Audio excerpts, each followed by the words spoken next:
Video बनाया था, सवाल नहीं पूछा था, हमसे नहीं पूछा था इन्होंने। नहीं सिराज जी, अब हमको बोलने दीजिए। सिराज जी आपसे निवेदन है, माननीय से बड़े भाई सिराज जी बात कर रहे हैं भाई, इसका मतलब जो लहू बहा, जो माएँ विधवा हो गए, उनका कोई योगदान नहीं है। मैंने कब कहा वाजपेयी जी का योगदान नहीं है? अगर उस हिसाब से आप कहेंगे तो भारत बनाने में लॉर्ड माउंटबेटन का भी योगदान है, क्योंकि तो कहाँ ले रहे हैं सुविधा को? बताइए कौन सा सुविधा हम ले रहे हैं? नहीं, आपने जो कहा था जयराम जी से पहले, हम तो आपको तो कम से कम चर्चा करना चाहते कि एक विधायक वर्षों बाद आया है। आप खुद बोले हम समर्थन करते हैं, आप अभी 30 सेकंड पहले बोले कि हम झारखंड राज्य का समर्थन करते हैं। तो मैं बताना चाहता हूं, चूंकि मैं एक आंदोलनकारी का बेटा हूं, झारखंड राज्य सड़क जाम करके लिया गया, इसलिए सवाल कब रखिए। वो तिवारी जी का भी आवास वही होगा और जयराम महतो का भी आवास का दर वही होगा। तो इसलिए उनको चाहिए कि अपना थोड़ा सा जो याददाश्त है या अपनी जानकारी को पुख्ता करें। जयराम महतो जो बोलता है वही करता है जी। ताकि जयराम महतो सरकारी सुख सुविधा जो बोले टीए नहीं लेंगे, आवास नहीं लेंगे, अब तो माननीय वही कर रहे हैं। नहीं सिराज जी, आप अगर पूरी तरह से सुने होंगे तो वो यहाँ कहने से पहले उस विषय को मैंने सदन में कहा था, और सदन में क्यों कहा था इस विषय को आपको जानना चाहिए। वीडियो को फिर से उठाइए। सदन में लगभग 3 सत्ता पक्ष के नेताओं ने मैया सम्मान योजना पर बहुत ज़्यादा बहस किया था, महिमा मंडन किया था। तो मैंने ये तर्क दिया था कि आप 2500 रुपये पर महिमा मंडन कर रहे हैं और आप सैलरी 2 लाख का ले रहे हैं, आप टीएडीए लाख का ले रहे हैं, तो आप भी इनको में कटौती कीजिए, इन सुविधाओं का त्याग कीजिए। आज मैं फिर कह रहा हूँ कि जिस दिन ये विधेयक पारित होगा इस सदन में कि विधायक की सैलरी 2,13,000 ना होकर 60,000 होगी, एक चतुर्थ तृतीय वर्ग कर्मचारी के समान, पहला विधायक का हस्ताक्षर जयराम महतो का होगा। लेकिन आप सही बोले थे कि जयराम महतो जो बोलता सो करता। सवाल था कि क्या जयराम महतो सरकारी सुख सुविधा नहीं लेंगे या आवेश में ये चीजें बोल रहे हैं? नहीं, आज भाषा जो है आज नहीं, मैं पुनः कहूँगा, आज पहला विधायक हम होंगे, चूंकि आप उस पहला बात है कि रील्स का दुनिया आया, आप उसे रील्स के तर्ज पे लेके जाते हैं। मैं आज पुनः कहूँगा, जिस दिन ये विधेयक पारित होगा, जिस दिन ये त्याग होगा, पहला विधायक हम होंगे। मेरा तर्क सुन लीजिए। आज अगर आप बात करें तो 4,32,00,000 के लागत से ये आवास बना है। अगर जयराम महतो नहीं लेता है तो आपको जानकारी होना चाहिए, आज इस राज्य में कई ऐसे मंत्री हैं जो लगभग 2 आवास लेके बैठे हैं, 3 आवास लेके बैठे हैं। तो जाहिर सी बात है किसी वीआईपी के पास चला जाएगा। और ये राज्य जहाँ के छात्र काफ़ी परेशान है, जहाँ के छात्र बड़ी संघर्ष के साथ रांची में आकर रह रहे हैं, तो मैं सोच रहा हूँ, मैं एक नया प्रयोग करने जा रहा हूँ। मैं अपने आवास को ऐसे छात्र जो डुमरी विधानसभा से, धनबाद बोकारो जिला से चलकर आके रांची में रहते हैं, उनके हवाले रहेगा। हाँ, नया भी, नया पुराना कोई जो मिलेगा। अभी फिलहाल अपने दोस्त के यहाँ रहते हैं। जयराम जी, और वैसे कौन से मुद्दे हैं जिनको लेकर बाद में आपका जो विधायक बनने के बाद जो है बदल गई है? गाड़ी को लेकर भी सवाल, गाड़ी तो कई विधायक लिया है, लेकिन आपने ये कहा था कि हम विधायक बने दोस्त की गाड़ी से चलेंगे और उसमें लिखा रहेगा कि ये गाड़ी विधायक जी का दोस्त। जी, लेकिन मैंने पहले ही कहा है कि मैं अपने सिद्धांतों से, अगर आवाम को नुकसान ना हो, एक बहुत बड़ी आबादी को कोई नुकसान ना हो, तो मैं अपने सिद्धांतों के साथ रहूँगा। जैसे अभी मैं चप्पल पहन के नहीं आता हूँ, मेरे इस वचन से मेरी आवाम को कोई नुकसान नहीं है, जयराम महतो को भी व्यक्तिगत नुकसान नहीं है, लेकिन मेरे गाड़ी वाले मसले से मेरी आवाम को भी नुकसान था। नुकसान कैसा था? मान के चलिए प्रत्येक दिन हम लोग 3,000-4,000 रुपये का पेट्रोल भरते हैं। अभी ड्राइवर हमारे पास आएगा, 2 ड्राइवर मैनेज होंगे, यानी 2 बेरोजगार युवा रोजगार से जुड़ेंगे, और वो तभी होगा जब वो गाड़ी का रजिस्ट्रेशन आपके नाम से होगा। अभी सपोज दैट अगर मेरे जनता दरबार अभी झारखंड में ओपन कोई लगाता है तो जयराम महतो लगाता है। आप प्रशंसा करें, हमारी बुराई करें, खिंचाई करें, अलग बात है, लेकिन जो चैलेंजिंग विषय है, मिट्टी में बैठ के कोई जनता, और उस समय बहुत सारी समस्या ऐसी आती है कि बाबू हमको 500 रुपये की मदद कर दीजिए, बाबू हमको हॉस्पिटल का मामला है, हमको दवाई घट गया है, तो अपनी हैसियत के अनुसार हम उसे उनका मदद करने का प्रयास करते हैं। तो अगर मान के चलिए सरकार से हमें 3 से 5 हज़ार रुपये का टीए आएगा और उसे अगर हम अपने उपयोग में लाएंगे तो हम फिलहाल जो पैसा तेल में खर्च कर रहे हैं वो मेरे पास बचेगा, और जो लोग मेरे जनता दरबार में इन छोटी छोटी समस्याओं को लेकर आ रहे हैं उनका समाधान हो पाने में हम सक्षम हो पाएंगे।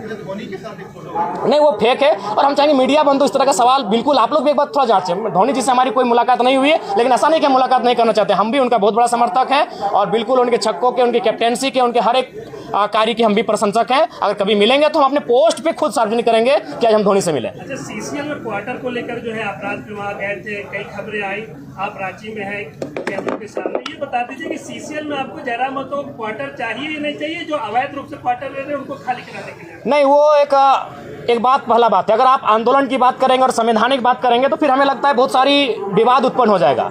अगर आप कहेंगे कि कुछ आंदोलन के तरीके ऐसे होते हैं जो लगता है कि लीक से हटकर है, अगर आप झारखंड अलग राज्य की लड़ाई को जानते हैं और यदि आपके परिवार के कोई सदस्य झारखंड आंदोलन की लड़ाई में भाग लिए हैं तो उस लड़ाई को भी आप कहीं ना कहीं ये मानेंगे कि सड़क जाम करना ये तो संवैधानिक नहीं था, लेकिन कभी कभी ऐसे क्रियाकलाप करने पड़ते हैं जिससे दिल्ली तक आवाज़ जाए। जो चूंकि झारखंड आंदोलन सड़क जाम करके किया गया है, झारखंड आंदोलन बहुत बृहद पैमाने पर, तो कहीं ना कहीं वो जो मेरा मास्टर स्ट्रोक था वो इसी ध्यान को आकर्षण करना था कि जो लोग 5500 क्वार्टर में कब्जे पर है, कम से कम एक बार फिर से ये मामला राज्य में गरमाए। अगर इस हिसाब से देखा जाए तो अगर पुलिस को जगाना तो पहले चोरी करनी पड़ेगी, तब पुलिस जगेगा, भाई चोरी हुई तब जाएगा। नहीं, ये चोरी का सवाल नहीं है, ये राज्य का विषय है। चोरी एक मामूली विषय है इस राज्य। तरीके से तो इसी मुद्दों को नहीं उठाया जा सकता ना। नहीं, कभी रास्तों को, झारखंड आंदोलन इसी रास्ते से बना है। आप झारखंड आंदोलन अलग राज्य का समर्थन करते हैं, हाँ या ना? तो झारखंड राज्य बना ही उसी रास्ते से, तोड़ फोड़ से, बंदी से। इसीलिए उस सवाल को विराम दीजिए, आगे बात कीजिए। देखिए, जब सीढ़ी आप खुद बोले हम समर्थन करते हैं, आप अभी 30 सेकंड पहले बोले कि हम झारखंड राज्य का समर्थन करते हैं, तो मैं बताना चाहता हूं, चूंकि मैं एक आंदोलनकारी का बेटा हूं, झारखंड राज्य सड़क जाम करके लिया गया, इसलिए इस सवाल को अब रखिए। अगला सवाल, वाजपेयी जी का कोई योगदान? देखिए, वाजपेयी जी अगर डायरेक्ट झारखंड राज्य दे देते, निस्संदेह उनका योगदान है, कलम में उनका योगदान है, लेकिन क्रांति में झारखंडियों का योगदान है जिनका रक्त बहा है। आप विचित्र बात कर रहे हैं भाई। इसका मतलब जो लहू बहा, जो माएँ विधवा हो गए, उनका कोई योगदान नहीं है? मैंने कब कहा वाजपेयी जी का योगदान नहीं है? अगर उस हिसाब से आप कहेंगे तो भारत बनाने में लॉर्ड माउंटबेटन का भी योगदान है, क्योंकि वो जाते जाते कलम पंडित पावर क्या कहते हैं। कुर्मियों को लेकर के क्या विचार है? जी, कुर्मियों को लेकर मैं अपना स्टैंड पूर्व में भी क्लियर कर चुका हूं, आज भी क्लियर कर रहा हूं। मैं उनके शेड्यूल ट्राइब में जो मांग है उसका समर्थन करता हूं, लेकिन मैं एक तरीका चाहता हूं कि जो विवाद उत्पन्न हो रहा है वो विवाद ना उत्पन्न हो, क्योंकि भारत एक संवैधानिक देश है। भारत के संविधान आर्टिकल 48 के ए में वन्य जीवों की सुरक्षा की बात करता है। तो कुर्मी कौम इस राज्य की सबसे बड़ी एकल आबादी है, सबसे बड़ी एकल आबादी अगर इस राज्य की कोई है तो कुर्मी है। सबसे, अगर शहादत की एक लंबी लिस्ट निकाली जाएगी तो आधी शहादत आपको कुर्मी कौम से दिखेगा, चाहे निर्मल महतो रहे, शक्तिनाथ महतो रहे, सुनील महतो रहे, ऐसे किस्से खत्म नहीं होंगे।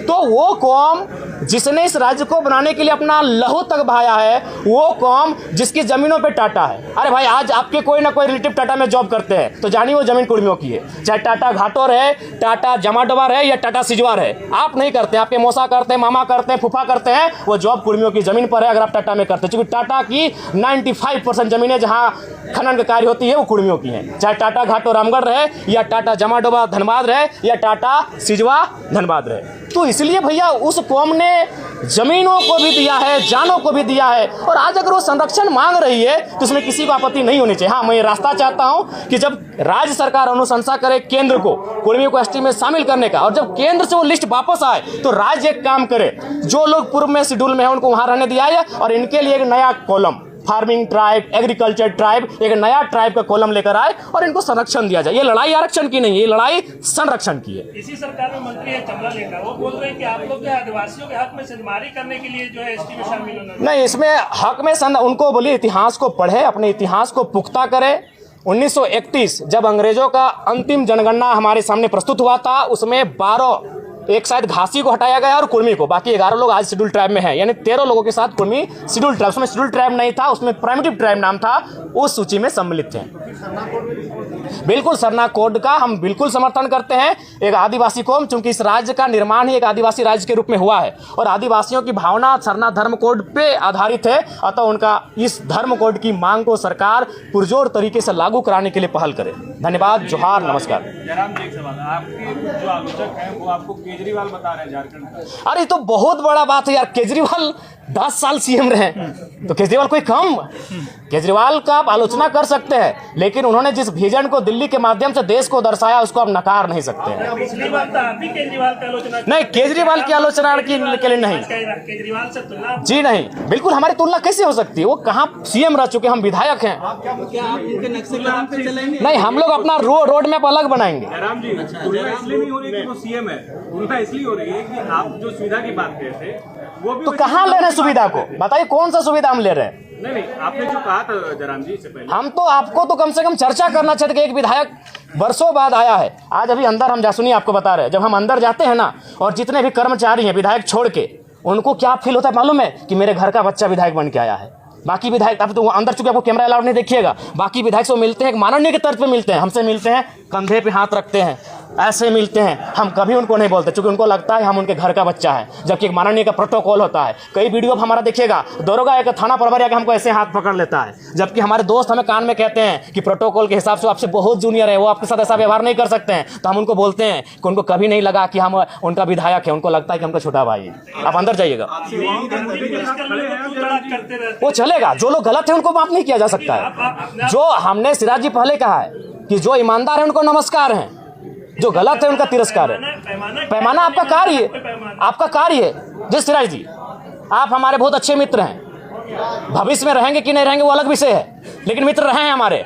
अभी जो आपकी और हमारी एक बहस हुई थी, पूरी दुनिया ने देखा, पूरे भारत ने देखा, लेकिन आप स्वीकार कीजिए सिराज जी, आपने 23 वीडियो बनाया था, 23 का 23 हमारे नेगेटिव में बनाया था। क्यों भाई? एक नया लड़का जो विधायक नहीं बना है, क्या आप इस सवाल, ठीक है मीडिया है, लेकिन इतना तो किसी का नहीं, उन्होंने वीडियो बनाया था, सवाल नहीं पूछा था, हमसे नहीं पूछा था इन्होंने। नहीं सिराज जी, अब हमको बोलने दीजिए। सिराज जी, आपसे निवेदन है, माननीय से बड़े भाई सिराज जी, क्यों? वही तो सवाल है, क्यों आपने सीरियल नंबर बनाया? नहीं सीरीज बनाइए, वो क्यों देखेंगे? कोई नहीं देखेगा। सिराज जी सुनिए, वो चुनाव का समय था, नहीं वो चुनाव का समय था, नया सवाल, वो चुनाव का समय था। नहीं अब क्यों उठने नेगेटिव, क्यों? हम विधायक हैं, हम चुनाव जीते हैं। सिराज जी, जिस समय आपने मेरा वीडियो बना, सिराज जी, माननीय सिराज जी, राज्यपाल का जो अभिभाषण है, विपक्ष जो है उसे झूठ का पुलिंदा बता रहा है। क्या लगता है? नहीं देखिए, पूर्णता अगर विपक्ष, चूंकि विपक्ष में बैठे लोग भी काबिल हैं और राज्यपाल एक संवैधानिक पद होता है, उस पद की गरिमा है, उस अगर अभिभाषण को आप पढ़ते हैं तो कुछ विषय आपको लगेंगे हाँ ये ठीक ठाक है, लेकिन कुछ विषय ऐसा आपको लगेंगे कि ये धरातल पर है ही नहीं। तो कहीं ना कहीं कुछ त्रुटियां हैं उनमें, कुछ असत्यता है, इस बात को भी स्वीकार करना होगा। आज इस राज्य की जो आवश्यकताएं हैं, स्थानीय नीति अभिभाषण में कहीं जिक्र नहीं है। इस राज्य की आवश्यकता है सरना धर्म कोड, अभिभाषण में कहीं जिक्र नहीं है। इस राज्य की सबसे बड़ी आबादी ओबीसी, कहीं जिक्र नहीं है। आप वो कहते हैं कि ओबीसी को सशक्त करेंगे, कैसे? कई जिलों में आपने ओबीसी के आरक्षण को जिलावार में 0 कर दिया। ये कौन सा है? ये कौन सा भारत आप बना रहे हैं? कौन सा राज्य बना रहे हैं आप? महागठबंधन की सरकार है, महागठबंधन नारा देती है सामाजिक न्याय। उनसे पूछेगा सामाजिक न्याय का मतलब क्या होता है? सामाजिक न्याय का मतलब क्या होता है? जिसकी 54% आबादी है, आप उनको शून्य कर रहे हैं जिलावार बहालियों में। ठीक है, आप जो शेड्यूल ट्राइब है उनकी आबादी अनुमानित 26 है, आप 26 दे रहे, स्वागत है। शेड्यूल कास्ट उनकी आबादी 10 है, आप उनको 10 दे रहे हैं, स्वागत है। जो बच जाते हैं उनकी आबादी 10 है, आप उनको ईडब्ल्यूएस के नाम पे 10 दे रहे हैं, वो भी लगभग हिसाब से ठीक ठाक है। लेकिन ओबीसी जिनकी आबादी 54% है, उन्हें आप 14 दे रहे हैं। बताइए तो कौन सा सामाजिक न्याय है? महागठबंधन की सरकार है। तो ऐसे में अगर कोई सवाल करे कि ये राज्यपाल महोदय के द्वारा जो अभिभाषण पढ़ा गया इसमें सत्यता नहीं है, तो बताइए कैसे नहीं लोग इस पर चर्चा करेंगे? बात करें 54% आबादी का आरक्षण कहाँ है? ठीक, धन्यवाद। बहुत बहुत